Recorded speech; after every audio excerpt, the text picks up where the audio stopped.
1 Timothée chapitre 2, je lis à partir du verset 9.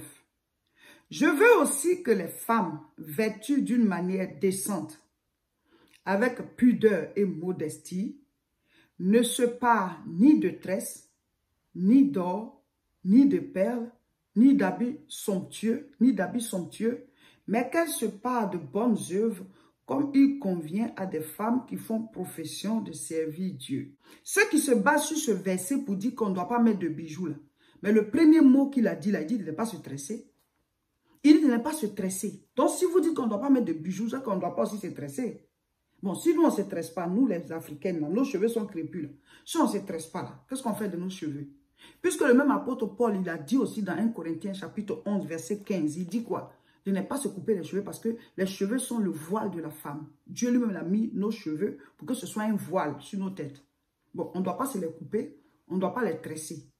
Donc, qu'est-ce qu'on fait, nous, de nos cheveux? Répondez à cette question. On ne peut pas tresser, on ne peut pas couper. On devient comment? On fait comment? On devient quoi? Avec nos cheveux que Dieu lui-même a mis sur nos têtes, là. On fait quoi? Donc, c'est clair que ça ne veut pas dire qu'on ne doit pas se tresser. Et il y a même des femmes qui sont là, vous ne devez pas mettre vos bijoux, mais elles sont tressées. Mais dans le même verset biblique où on dit de ne pas mettre les bijoux là, c'est là qu'ils ont dit de ne pas se tresser. Il y en a aussi qui disent non, vous pouvez vous tresser, mais vous ne devez pas mettre les bijoux. Mais le même verset qui dit qu'on ne doit pas mettre les bijoux là, c'est le même verset qui dit de ne pas se tresser. Hein. Donc si vous dites qu'on ne doit pas mettre les bijoux, ça veut dire qu'on ne doit pas aussi se tresser. C'est ça, non? On ne doit pas se tresser. Ok. Nous les Africaines qui avons les cheveux crépus là, si on ne se tresse pas, qu'est-ce qu'on fait de nos cheveux? Répondez à cette question. Qu'est-ce qu'on doit faire de nos cheveux? On doit se les couper? L'apôtre Paul dit, on ne doit pas se parer de tresses, ni de bijoux, c'est-à-dire ni d'or, ni de perles. Mais on doit se parer de bonnes œuvres. Donc, pour vous, on ne doit pas mettre les bijoux. Il y en a aussi qui disent, vous ne devez pas vous tresser aussi. Parce que le même verset qui dit qu'on ne doit pas mettre bijoux là, c'est le même verset qui dit de ne pas se tresser. Mais il y a un groupe qui dit non, vous pouvez vous tresser. Mais c'est bijoux qu'il ne faut pas mettre. Donc finalement, on prend un côté, on laisse l'autre côté, ou alors on prend tout. Ou alors on prend tout. Donc si on ne doit pas mettre les bijoux, on ne doit pas aussi se tresser. C'est ça? Donc nous les Africains, nos cheveux crépus là, si on ne se tresse pas, qu'est-ce qu'on fait de nos cheveux? On doit se les couper? L'apôtre Paul dit aussi dans 1 Corinthiens chapitre 11, le verset 15, il dit quoi? Que Dieu a donné la chevelure à la femme comme voile. Donc, elle ne doit pas se couper les cheveux. Bon, on ne se les coupe pas. On ne les tresse pas. Qu'est-ce qu'on fait de nos cheveux alors? Vous croyez que Dieu a oublié que nous avons des cheveux crépus et qu'on a besoin de faire quelque chose de ces cheveux-là? Et nos cheveux ont été mis, les cheveux de la femme. C'est sa gloire, n'est-ce pas? Donc, on va laisser nos cheveux sans peigner, sans tresser, sans rien faire, parce qu'on fait profession de servir Dieu. Ça veut dire que c'est vous qui avez un problème. Vous n'avez pas bien compris la parole de Dieu. Arrêtez d'embêter les femmes. Parce que vous dites que l'apôtre Paul dit de se parer de bonnes œuvres. Mais comment est-ce qu'on se pare de bonnes œuvres? Bon, tu n'es pas tressé. Tu mets bonne œuvre là sur ta tête comment? Tes cheveux sont crépus. On dit que tu ne dois pas tresser. On dit aussi que tu ne dois pas te les couper parce que Dieu te les a donnés comme voile. Mais on dit de se parer de bonnes œuvres. Pour moi, mes cheveux sont crépus là. Je mets bonne œuvre là comment sur mes cheveux? Vous comprenez mal la Bible, vous fatiguez les femmes, on ne sait pas qu'est-ce qu'il faut faire avec vous. Laissez-nous. Si on a porté bijoux, on est parti en enfer, ce n'est pas votre problème. Quand je dis ça, on dit, ah, mais tu n'as pas expliqué. Je suis en train d'expliquer, tu ne vas pas suivre aussi la vidéo jusqu'au bout. Je suis en train d'expliquer. Pour dire que les choses sont simples. Bon, nous, les femmes africaines qui avons les cheveux crépus, vous dites que l'apôtre Paul dit qu'on ne doit pas se tresser. Le même apôtre Paul aussi dit que Dieu nous a donné les cheveux comme voile, qu'il ne faut pas les couper. Bon, tes cheveux sont crépus, tu ne tresses pas, tu ne coupes pas. On fait comment? Il y en a qui disent aussi qu'on peut se tresser, mais pas avec les mèches. Quand tu mets les mèches là, c'est un péché. Mèche, le mot mèche, il n'y en a pas dans la Bible. Donc, vous avez vu où que c'est un péché? On a vu ça où que c'est écrit que c'est un péché. Quand quelqu'un n'a pas de sang, on lui donne du sang. Quand quelqu'un est malade et puis il a un problème avec ses organes, on peut faire la transplantation d'un organe à cette personne. Et la personne vit avec ça. Mais si on peut te mettre du sang de quelqu'un d'autre et puis tu vis avec, parce que tu n'as pas assez de sang, mais on peut aussi te mettre les cheveux de quelqu'un d'autre et puis tu vas vivre avec parce que tu n'as pas assez de cheveux. Où est le problème? Où est le problème? Vous voyez le péché partout alors que vous savez très bien, les vrais péchés là sont là. Nous tous on connaît. Les vrais péchés sont ailleurs.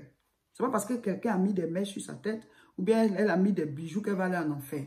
La Bible dit, Jean chapitre 3, verset 16, « Car Dieu a tant aimé le monde qu'il a donné son Fils unique, afin que quiconque croit en lui, quand tu viens à Jésus-Christ et tu renonces aux œuvres des ténèbres, tu te donnes à lui, tu décides de devenir chrétien, tu es né de nouveau, tu es sauvé. Tu es sauvé. Les bijoux ne peuvent pas ramener en enfer quelqu'un que Jésus a sauvé par son sang. Ce n'est pas ça là qui va conduire quelqu'un en enfer. Au ciel même, il y a des pierres précieuses partout. Jésus lui-même en dit quoi? Il a une ceinture en or. Ça, c'est pas un bijou aussi. Donc, si or ou bien pierre précieuse peut conduire quelqu'un en enfer, c'est qu'au ciel, nous ne ramène pas les pierres précieuses. Alors que le ciel est paré de pierres précieuses. Mais en enfer, il n'y a pas de pierres précieuses. Je ne dis pas que c'est les bijoux qui conduisent au ciel. Hein. Mais ceux qui disent que les bijoux vont nous conduire en enfer, là, c'est à eux que je réponds. Les bijoux ne peuvent pas conduire quelqu'un en enfer. Si tu as donné ta vie à Jésus, tu as renoncé aux œuvres des péchés, les œuvres des ténèbres, quand on dit de se dépouiller là, c'est de se dépouiller du péché. Jean-Baptiste dit, produisez des fruits dignes de la repentance. Les vrais péchés, là, on connaît. Les vrais péchés sont ailleurs. Ce n'est pas les bijoux. Maintenant, il y a des gens, les bijoux sont comme leur Dieu. C'est de l'idolâtrie. Là, ça peut te conduire en enfer parce que tout ce qui prend la place de Dieu dans nos vies, c'est un péché. Sinon, ce n'est pas juste parce qu'on s'est fait propre, on s'habille bien, on veut être joli, que ça va être un péché. Mais quand la reine Esther a été habillée, là, on a écrit l'histoire dans la Bible, non? Si c'était un péché, pourquoi on va écrire? Hein? Il y a même des femmes chrétiennes qui nous combattent tout le temps. On dit de ne pas mettre de bijoux, vous mettez les bijoux. On dit de ne pas mettre de bijoux et vous mettez. Le même verset biblique qui dit de ne pas mettre de bijoux là. Ils ont écrit dedans aussi qu'il ne faut pas se tresser. Mais vous tressez, non? Parce que vous savez qu'il n'y a pas d'autre solution pour les cheveux là. On est obligé de les tresser. Donc ça veut dire que ce que l'apôtre Paul a dit là, ce n'était pas de dire qu'on ne doit pas mettre de bijoux du tout. Voilà. Parce qu'il y a des gens, les bijoux c'est comme leur Dieu. Ce sont des gens qui aiment être vus. C'est-à-dire qu'ils peuvent dépenser toutes leurs ressources dans les bijoux. C'est comme c'est de l'idolâtrie. C'est ça qui dit de ne pas faire. Vous vous tressez, mais vous dites de ne pas porter de bijoux. Mais c'est le même verset là qui dit de ne pas se séparer de tresses, de ne pas se séparer aussi de bijoux, ni d'habits somptueux, ni de perles. 1 Pierre chapitre 3, à partir du verset 3, la même chose est dite ici par l'apôtre Pierre aussi. Il dit, « Ayez non cette parure extérieure qui consiste dans les cheveux tressés, les ornements d'or ou les habits qu'on revêt. » Ça veut dire quoi? Donc l'apôtre Pierre ne veut pas qu'on s'habille. Il ne veut pas qu'on s'habille parce qu'il dit, « Ayez non cette parure extérieure qui consiste dans les cheveux tressés, dans les ornements d'or ou les habits qu'on revêt. » Donc ça veut dire qu'on ne doit pas s'habiller aussi. C'est ça. Quand vous dites qu'on ne doit pas mettre de bijoux là, or dans le même verset on dit que les habits qu'on revêt. Non, on ne doit pas s'habiller. Ça veut dire que c'est une incompréhension. Ils ne disent pas qu'on ne doit pas mettre de bijoux. Ils ne disent pas qu'on ne doit pas se parer. Ils ne disent pas qu'on ne doit pas s'habiller. Donc, on ne doit pas se tresser les cheveux. On ne doit pas mettre de bijoux. On ne doit pas aussi se revêtir d'habits. On ne doit pas s'habiller aussi. Si c'est ce que ça veut dire. Vous laissez affaire d'habits là. Et vous êtes sur les bijoux. Mais c'est le même verset qui dit que ne faut pas avoir la parure extérieure à travers les cheveux tressés, les ornements et les habits qu'on revêt. C'est l'apôtre Pierre qui a dit ça aussi. Donc, on ne doit pas s'habiller, on ne doit pas se tresser, on ne doit pas mettre les bijoux. C'est ça? Ça veut dire que les gens ont mal compris le verset. Ce que Pierre a dit là, c'est la même chose que Paul a dit. Et chez Pierre ici, ça s'explique. Ils sont en train de nous dire de ne pas mettre l'accent sur ces choses-là. Parce que tout ça, c'est passager. C'est pas éternel. De mettre l'accent sur la parure intérieure. D'être des gens vraiment nés de nouveau, transformés, dont la vie est un témoignage. Mais s'habiller bien propre, mettre ses bijoux, se faire belle, faire ses cheveux, ça va conduire quelqu'un à en faire comment? Bon, nous les Africaines, si on ne se tresse pas, on ne peut pas aussi se les couper. On fait quoi? Ézéchiel 16, à partir du verset 10. Prenez, comme ça je lis, vous aussi vous regardez et on va tirer les conclusions. Donc, Ézéchiel 16, à partir du verset 10, je lis. « Je te donnai des vêtements brodés et des chaussures de peau teinte en bleu. Je te ceignis de fin lin et je te couvris de soie. Je te parai d'ornements. Je mis des bracelets à tes mains, un collier à ton cou. Je mis un anneau à ton nez, des pendants à tes oreilles et une couronne magnifique sur ta tête.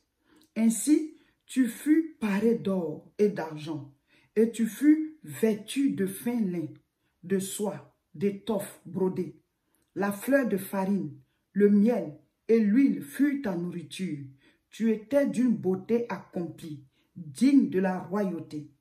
Ézéchiel 16, verset 14 maintenant. Et ta renommée se répandit parmi les nations à cause de ta beauté, car elle était parfaite, grâce à l'éclat dont je t'avais orné, dit le Seigneur l'Éternel. Dit le Seigneur l'Éternel. Mes frères, mes sœurs, c'est la Bible que je viens de lire. C'est une prophétie que Dieu a donnée à partir de la bouche de Ézéchiel. Le Seigneur donne une parabole pour dire voici comment est-ce qu'il avait paré Israël, son peuple. Mais plus tard, Israël s'était détourné. Donc il dit, je t'ai habillé, je t'ai mis des ornements, je t'ai mis des boucles d'oreilles, j'ai même mis un anneau à ton nez, je t'ai mis un collier et j'ai mis des bracelets à tes mains, je t'ai habillé de parure, je t'ai revêtu, tu brillais, tu étais accompli. Mais plus tard, Israël s'est détourné. Donc, Dieu dit tout ce qu'il a fait. Si vraiment les bijoux sont un péché, pourquoi lui, l'Éternel, le Seigneur, va prendre ça comme parabole pour dire que lui, Dieu, il a mis les bijoux sur Israël. Il lui a mis un collier, il a mis des bracelets, il a mis un anneau, il a cité tout ça. Si c'est un péché, pourquoi Dieu va prendre ça en exemple? Souvent, nous interprétons mal la Bible et on se jette des pierres pendant que les païens sont en train de mourir. Au lieu qu'on va annoncer l'évangile, on est concentré sur des choses inutiles. Que je porte bijoux ou pas, si j'ai donné ma vie à Jésus, je suis sauvé. Le dépouillement, c'est pas ça. Se dépouiller des œuvres des ténèbres, c'est arrêter de vivre dans le péché. Le fait de m'orner, de me faire propre, présentable, mettre les colliers et tout ça, c'est pas un péché. Seulement, il y a des femmes et des hommes, les bijoux sont comme leur Dieu. C'est-à-dire, ils accordent trop d'importance aux bijoux. Tout ce qui prend la place de Dieu dans ton cœur, c'est le péché. Mais sinon, se faire propre, bien s'habiller, mettre ses petits colliers, ses chaînes, c'est ce que Dieu vient de citer là? Où est le péché dedans? Puis le Seigneur lui-même, il en parle. La Bible dit, Abraham a envoyé son serviteur aller chercher une femme pour Isaac.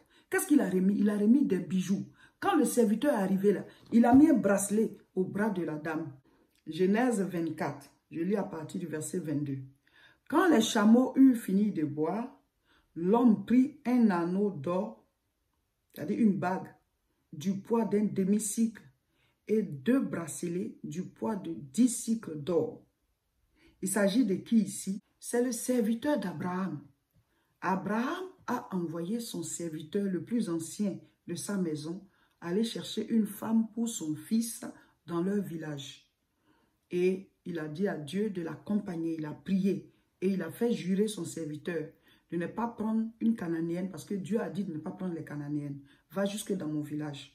Et donc, le monsieur est parti. Et en allant, il a fait une prière au Seigneur, le serviteur là. Il a dit, la fille à qui je vais dire, je veux boire, qui va me dire, bois, et je vais aussi donner à boire au chameau, c'est que ce soit cette fille-là que tu choisis pour le fils de mon patron, Isaac. Voilà, c'était pour que Isaac se marie. Quand il est parti, tout s'est passé comme il a dit. Et quand c'était Rebecca, elle a donné à boire à l'homme, au serviteur, l'homme qui a été envoyé, et aussi à ses chameaux. Donc lui, qu'est-ce qu'il a pris? Il a pris un anneau en or, hein, et puis des bracelets pour donner à la fille. C'était une manière de dire, on te choisit pour quelque chose. Mais qui lui a donné tout ça? C'est Abraham. C'est Abraham qui lui a donné ces ornements-là, ces bijoux-là, pour la femme qu'il allait choisir pour Isaac, son fils. Mais aujourd'hui, là, comment est-ce qu'on appelle le paradis? Le paradis s'appelle le sein d'Abraham, mes frères, mes sœurs. Le paradis s'appelle le sein d'Abraham. Mais Abraham a donné des bijoux à son serviteur pour aller épouser, prendre une femme pour son fils Isaac. Donc, ils ont mis les ornements là sur Rebecca, qui avait été choisie pour Isaac. Donc, elle a mis les anneaux, elle a mis les bracelets, et après, on lui a donné le reste des bijoux. Ce n'est pas un péché. Souvent, certaines personnes disent, oui, j'ai fait un rêve, ou bien j'ai été en enfer, les bijoux ont conduit les gens en enfer, donc par rapport à ça, moi, je ne vais plus mettre de bijoux et tout ça. Ce sont des expériences personnelles. Ne confondez pas une expérience personnelle à ce que Dieu demande à tout le monde. Il y a des gens à qui Dieu dit, toi, tu dois plus mettre ça par rapport à la vie que tu as menée avant, par rapport à qui tu as été. Sinon, l'Apocalypse nous parle de quoi? L'Apocalypse nous parle de l'enfer, nous parle de la fin des temps. C'est l'apôtre Jean qui a vu ça sur l'île de Patmos. Et nulle part dans l'Apocalypse, l'apôtre Jean a dit que ce jour-là au ciel, ils ont mis dehors tous ceux qui portaient des bijoux. Ça n'a pas été dit. C'est la Bible. C'est ça que nous devons suivre. C'est ça le logos. Les rémas, les révélations que les gens ont, ça ne doit pas prendre le dessus sur ce qui est écrit. Les rémas, les révélations que les gens ont, ça ne doit pas prendre le dessus sur ce qui est écrit ici. Ça, c'est ça le testament qui nous a été laissé. L'apôtre Jean, sur l'île de Patmos, a vu l'Apocalypse. C'est-à-dire, il a vu la révélation des derniers temps. Il a vu l'enfer. Il a vu les rachetés. Nulle part, l'apôtre Jean n'a dit que les gens qui portaient des bijoux ont été mis dehors. Il n'a pas dit ça. Il a cité Apocalypse 21, verset 8. Mais pour les lâches, les incrédules, les abominables, les meurtriers, les débauchés, les magiciens, les idolâtres et tous les menteurs, leur part sera dans les temps ardents de feu et de soufre, ce qui est la seconde mort. Ils n'ont pas dit, mais tous ceux qui ont leurs bijoux, tous ceux qui se tressent, tous ceux qui font ceci, non. Si tu as donné ta vie à Jésus, la Bible dit, nettoie l'intérieur, ça va rejaillir sur l'extérieur. Quand réellement le Saint-Esprit est en toi, il y a des choses, le Seigneur va te dire, ça tu peux mettre, ça tu peux ne pas mettre. Ça tu peux mettre, ça tu peux ne pas mettre. On s'habille, on veut être propre, on met nos petits... Quand la reine Esther, elle est allée et qu'on l'a habillée, puis le roi l'a épousée là. Pourquoi est-ce qu'on a mis ça dans la Bible si c'est un péché? Pourquoi est-ce qu'on a mis ça dans la Bible si c'est un péché? Mes frères, mes soeurs, restons concentrés sur l'essentiel. Le péché, là, on connaît. Tu n'as même pas besoin de lire la Bible pour savoir le péché. Le péché est déjà connu par notre conscience. Quand tu mens, là, tu sais que ça, c'est un péché. Tu voles, tu sais que c'est un péché. Tu escroques, tu trompes, tu fais du faux, tu sais que c'est un péché. La fornication, tu sais que c'est un péché. Tu n'as même pas besoin de lire dans la Bible. Mais s'habiller, mettre ses bijoux, se faire propre pour être présentable, où est le péché qui est dedans? Ce n'est pas un péché, mes frères, mes soeurs. Les vrais péchés sont ailleurs et nous tous on connaît. Apocalypse chapitre 21. Je lis à partir du verset 18. Ils sont en train de décrire la nouvelle Jérusalem, la cité céleste. On dit à partir du verset 18. La muraille était construite en jaspe et la ville était d'or pur, semblable à du verre pur. C'est-à-dire l'or de là-bas, là, ça n'a rien à voir avec notre or d'ici. C'est de l'or pur. Je ne suis pas en train de dire que on doit forcément porter des bijoux en or. Hein. Nos bijoux, même la plupart, ne sont pas en or. Je ne dis pas aussi que c'est le fait de porter des bijoux qui vont nous conduire au ciel. Mais la Bible dit, tous ceux qui ont reçu Jésus-Christ sont sauvés. Les bijoux ne peuvent pas ramener en enfer celui qui a reçu Jésus-Christ et qui a renoncé aux œuvres des ténèbres, les œuvres des péchés et qui a donné sa vie à Jésus-Christ et qui est sauvé. Les bijoux vont le conduire en enfer? Non. Pourquoi est-ce qu'il y a des pierres précieuses au ciel alors? Pourquoi? Si vraiment les bijoux peuvent conduire quelqu'un en enfer, il n'y aura même pas de pierres précieuses au ciel. Regardez ici. Apocalypse 21, verset 18. La muraille était construite en jaspe et la ville était d'or pur, semblable à du verre pur. Verset 19. Les fondements de la ville, de la muraille, étaient ornés de pierres précieuses, de toute espèce de pierres précieuses. Le premier fondement était de jaspe, le deuxième de saphir, le troisième de chalcédoine, le quatrième d'émeraude, le cinquième de sardonyx, le sixième de sardoine, le septième de chrysolite, le huitième de béryl, le neuvième de topaze, le dixième de chrysoprase, le onzième d'hyacinthe, le douzième d'améthyste. Les 12 portes étaient 12 perles. Chaque porte était d'une seule perle. Et Dieu n'a pas joué, hein. Dieu n'a pas joué, la classe même quoi. C'est-à-dire la ville est construite avec des pierres précieuses. Je ne dis pas qu'on doit forcément mettre des pierres précieuses sur nous. Mais celui qui a les moyens, qui peut payer ses pierres précieuses, il peut les mettre. S'il y en a au ciel, ce n'est pas ça qui va nous conduire en enfer. Les bijoux ne peuvent pas ramener en enfer quelqu'un que Jésus-Christ a sauvé à la croix de Golgotha, qui a cru que celui-là, il est le Fils de Dieu. Il lui a donné sa vie, il a renoncé au péché. Parce que le péché, là, nous tous on sait ce qu'on appelle péché. Les bijoux, ce n'est pas un péché. Donc, tu as renoncé aux œuvres des péchés, Les œuvres des ténèbres, tu as renoncé à ça. Tu t'es donné à Jésus-Christ. Tu marches avec lui, tu es sauvé. Tu tournes juste pour être présentable. Tu t'habilles bien, tu mets tes petits bijoux. Où est le problème dans ça? Jésus, même quand l'apôtre Jean l'a vu, là, il était arrêté au milieu de 7 chandeliers en or. Sa ceinture sur lui là aussi était en or. Donc c'est or ou bien c'est bijoux qui nous conduit en enfer. Ceux qui vont aller en enfer, là, je vais les citer. La Bible a donné un peu dans Apocalypse. Jean a dit. Il dit quoi? Apocalypse 21, verset 8.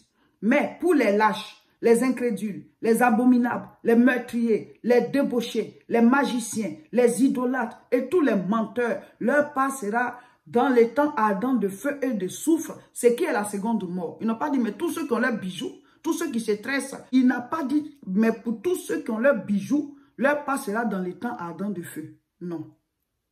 Bijoux, porter les bijoux, ce n'est pas un péché. C'est à l'appréciation de chacun. Si tu veux mettre tes bijoux, tu les mets. Tu n'as pas envie de mettre, tu ne mets pas. C'est tout. Ça ne peut pas conduire quelqu'un en enfer. Voilà, c'était l'édification du jour.